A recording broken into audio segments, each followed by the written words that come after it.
North Queensland hooker Jake Granville is the linchpin of his side, and I reckon he needs a major improvement this year if the Cowboys are to get back in the top 8. With Johnathan Thurston now retired, Granville is more of a vital cog in that Cowboys machine than ever, and he needs to get them humming. I've always rated Granville highly, but watching him last year I thought he lacked the spark and impact that he's had when the Cowboys won the competition in 2015. After having a look at some of his stats, I noted they were down as well compared to the best hookers in the competition, and well down on his 2015 season. Just as an example, he made on average 3.8 dummy half runs per game and 35.3 meters per game on average. Compare that to Damien Cook, who had 7 runs per game out of there and made 78.8 meters on average. If your numbers are down as hooker, your team is going to feel the pinch. A few seasons ago, Jake Granville was one of the best hookers in the game, and when you set that standard, there is an expectation that it will at least continue. That position of hooker is so important. The greats like Cameron Smith run the entire show out of there. Granville has done it before, but even more so now they need him to step up out of there this year. Smythe can get into that playmaking role and play like a half. He speeds up a game and slows it down, and maybe Granville needs to look at some old videos of how Smith goes about his business. Jake has a great running game and can read the game as well.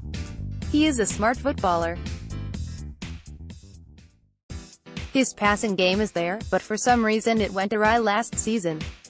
You could say that for the entire Cowboys side with the season they have just had.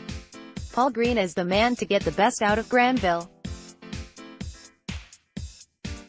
He did wonders with him at Wynnum Manly and then took him up to the Cowboys, where he developed him from a bit-part player at the Broncos to an NRL regular and premiership winner.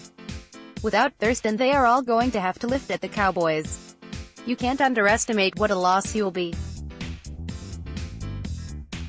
It was the same when Alan Langer left the Broncos. Until those greats go, you don't realize it. I remember when Alf would miss games, we'd think, we'll be right, but funny enough we always struggled. A key factor that will help Granville in and around the ruck, where he is so quick, is the forward pack he will play behind. This year they should have a fit Jordan McLean and Matt Scott. Josh McGuire is going to add a lot because he is so mobile and has such a high work rate. Then you have got guys like Jason Taumalolo and Cohen Hess as well. I think Jordan Kahu is a good signing for the Cowboys as well. Talent-wise, he has it all going for him. He can play anywhere in the back line and he kicks goals. This season is a big challenge for Green as a coach. It will test him. The Cowboys have fired under him since he arrived in 2014, and then last season was a major drop-off. Nothing seemed to go right. I know he is a stickler for detail and he will have them primed to go, and they need to start winning early this season. They are notorious slow starters and need to get competition points early this year. If Granville fires, that will go a long way towards the Cowboys returning to finals footy.